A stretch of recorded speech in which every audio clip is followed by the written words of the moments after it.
Good morning students. आज हम topic start करने जा रहे हैं फाइनेंशियल स्टेटमेंट, जो कि हमारे डीएसबीएम सब्जेक्ट में 13th यूनिट है। उसमें एक टॉपिक आता है हमारा बैलेंस शीट। बैलेंस शीट हम आज प्रॉपर फोकस करने जा रहे हैं बैलेंस शीट पर कि बैलेंस शीट क्या होता है। ये वेरी वेरी इंपॉर्टेंट क्वेश्चन है पेपर के हिसाब से भी और सेशनल के हिसाब से भी। Balance sheet is a statement of accounts prepared for the purpose of ascertaining the exact financial position of the business on the last date of the financial year under review। Means इसमें क्या होता है कि हम calculate कर सकते हैं कि हम हमारा कितना पैसा हमारे पास अभी बैलेंस है, कितना हमारा गया है, कितना हमारा आया है, इनपुट कितना हुआ है, आउटपुट कितना हुआ, किसी भी टाइम उसको देख सकते हैं। It is called the balance sheet because it is prepared on a sheet of ledger folio। हम इसको बैलेंस शीट बनाते हैं क्योंकि इसको हम किसी फोलियो जो हमारा लेजर फोलियो होता है उस पर हम इसको बैलेंस करते हैं। Uses of balance sheet it provide the information as to the total amount of money involved in running the business enterprise। इसमें इंफॉर्मेशन देता है कि टोटल अमाउंट हमारा कितना इन्वॉल्व हुआ है, जिसको हम पैसा कंपनी में लगा रहे हैं, कंपनी में हम यूज कर रहे हैं, उसकी टोटल इंफॉर्मेशन हमें मिल जाती है। Second is it shows the financial state of the business firm as on a particular date. मान लीजिए कि हमारा फाइनेंशियल स्टार्ट होता है 1 अप्रैल से और हमें देखना है कि मान लीजिए कि 1 महीने बाद ही ये आफ्टर 2 मंथ्स आफ्टर 3 मंथ्स हमें चेक करना है अपनी फाइनेंशियल स्टेटमेंट, तो हम बैलेंस शीट से इसको कैलकुलेट कर सकते हैं। बैलेंस शीट में रिटर्न हमारी एंट्री जो होती है डेबिट्स की होती है, क्रेडिट्स की होती है, हम उससे उनको बैलेंस करके कितना क्रेडिट हुआ है, कितना डेबिट हुआ है, वो हम पोजीशन देख सकते हैं। It gives information regarding the nature and cost of the assets of the firm. इसमें हम क्या कर सकते हैं कि मान लीजिए कि हमने कोई भी मशीनरी खरीदा है, कोई भी हमने परचेज किया है, रॉ मटेरियल परचेज किया है, उसकी ट्रांजैक्शंस देख सकते हैं, उसकी कॉस्ट चेक कर सकते हैं कि कितने का हमें पास वो अवेलेबल हुआ था। Fourth point, the information regarding nature and cost of the firm liability is available from A balance sheet. First में हमने देखा था असेट्स, सेकंड पे हम देखते हैं लायबिलिटीज का नेचर भी देख सकते हैं कि उसकी नेचर कैसा है, कितना कॉस्ट है, अमाउंट कितने का है, लायबिलिटीज है जो हमारा, वो भी जो टोटल हमारी इंफॉर्मेशन है वो हमारी बैलेंस शीट से ही हमें इन्फॉर्म होती है। नेक्स्ट आता है preparation of a balance sheet. Balance sheet को प्रिपरेशन कैसे करते हैं हम। In a balance sheet are given the names of all those accounts which have been, that is accounts of assets, liabilities and owners equity. While accounts of capital and liabilities shown on left hand side are known as liabilities, assets and other debit balances are given on the right side are called assets। मतलब जो right side दिया होता है वो हमारा asset होता है, जो लेफ्ट साइड होता है हमारा वो लायबिलिटीज होता है। जो हम इसमें कंसीडर करते हैं, जो भी हम इसमें बैलेंस शीट में कंसीडर करते हैं, बैलेंस शीट को बनाते हैं, उसमें कौन कौन से हमारे मेन पॉइंट आते हैं उसको हम डिस्क्राइब करते हैं। First point is current asset. Current asset में क्या होता है, हमारे पास जो इस टाइम हमारे पास अवेलेबल है, मान लीजिए कि बिल भी हो सकता है, स्टॉक भी हो सकता है, डेबिटर्स भी हो सकता है, शॉर्ट टर्म सिक्योरिटीज भी हो सकती है हमारे पास, वो टोटल हमारा करंट असेट में आता है। Second is fixed asset. Fixed asset में क्या होता है, मान लीजिए कि मेरे पास एक प्लॉट है, वो फिक्स्ड असेट में आता है। मेरी मशीनरीज है, मेरा बिल्डिंग है, फर्नीचर है, हमारा जो लैंड है वो टोटल हमारा फिक्स्ड असेट में आता है। Third point is current liability. Current liability जो होती है जो कंटिन्यू प्रोसेस में हमें जरूरत पड़ती है, मान लीजिए कि हमें रेंट देना है, किसी टैक्स पे करना है, पेमेंट करना है, वेजेस देना है, सैलरीज देना है, ये टोटल हमारा किस में आता है, करंट लायबिलिटीज में। फोर्थ आता है long term liabilities. Long term liabilities में आता है हमारा, लॉन्ग टर्म लायबिलिटीज में आता है हमारा जो लॉन्ग टर्म लोन होता है, जो हमारा मान लीजिए कि 5 ईयर्स 6 ईयर्स या 7 ईयर्स, जो भी मतलब मोर देन 1 ईयर से हमारा ज्यादा लोन होना चाहिए, जो हम धीरे धीरे उसको इक्वल अमाउंट उसको रीपे करते हैं, ईएमआई उसको देते हैं, वो आता है हमारा लॉन्ग टर्म लायबिलिटीज। फिफ्थ आता है इन्वेस्टमेंट्स।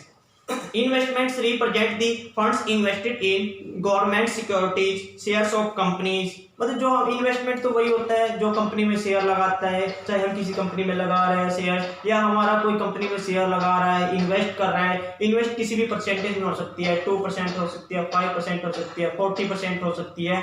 मान लीजिए कि हम जो इन्वेस्टमेंट करते हैं फंड्स में, तो कंपनी जो इन्वेस्टमेंट करते हैं तो हमारा आता है इन्वेस्टमेंट्स में।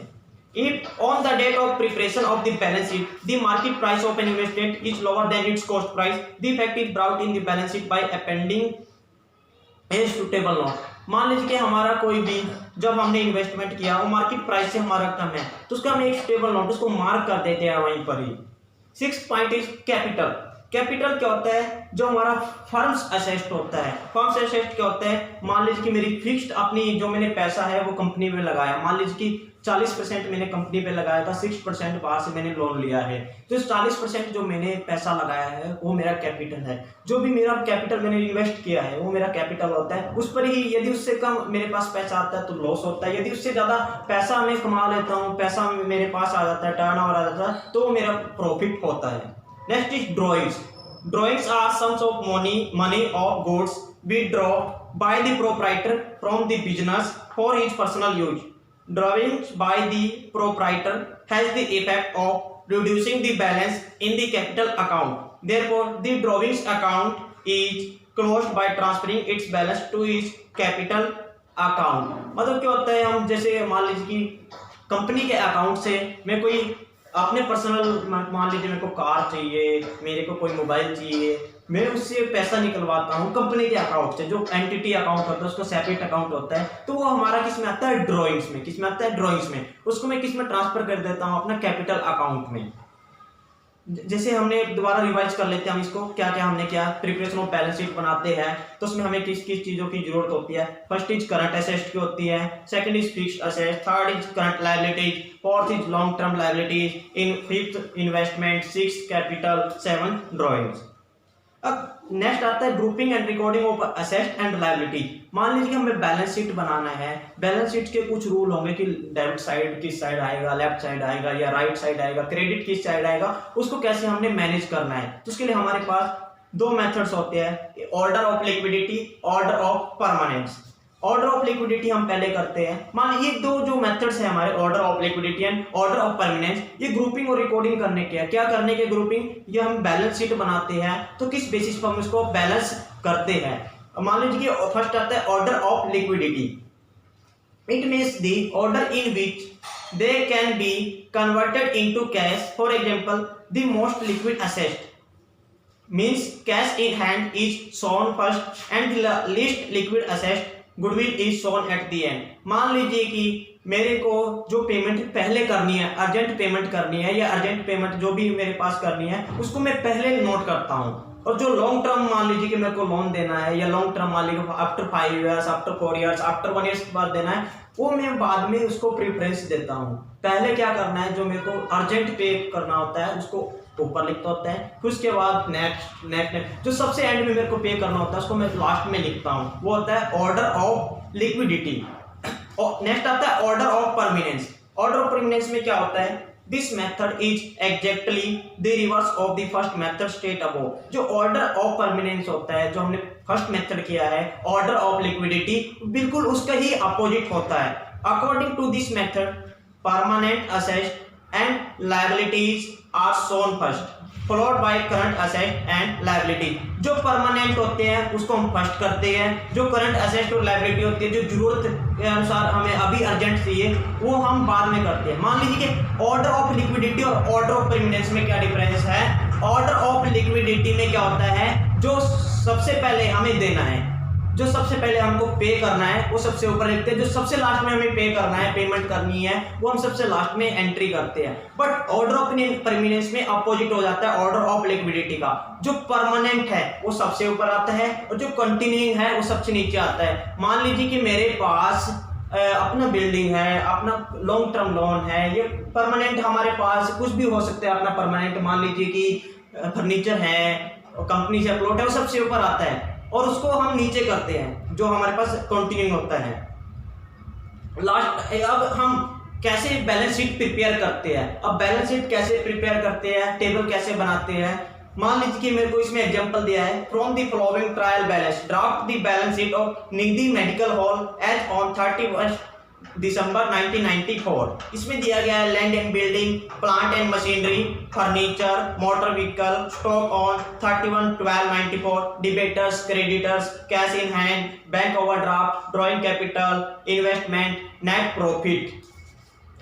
तो हमने पहले ही बता चुके हैं कि हम जो डेबिट, जो हमारी लायबिलिटीज होती है वो डेबिट होती है, जो हमारा असेस्ट होता है वो करंट होता है, जो हमारा डेबिट होता है वो हमारी लायबिलिटीज होती है, जो क्रेडिट होता है हमारा असेस्ट रहता है। और डेबिटीज को हमेशा हम राइट साइड लेफ्ट साइड लिखते हैं, जो हमारा क्रेडिट आएगा वो हमारा लेफ्ट साइड आएगा। अब हमें क्या करना है, जो लायबिलिटीज है हमने देखा अभी, जो बैंक ओवरड्राफ्ट है, क्रेडिटर्स है, कैपिटल है, एड नेट, जो उसमें सॉल्यूशन दिया गया है आपका आंसर में, इसमें हमने लायबिलिटीज हमने साइड में लिखा है, राइट साइड में लिखा है, और जो क्रेडिट है हमारा असेस्ट आता है वो हमने लेफ्ट साइड में, राइट साइड में लिखा है। Thank you. और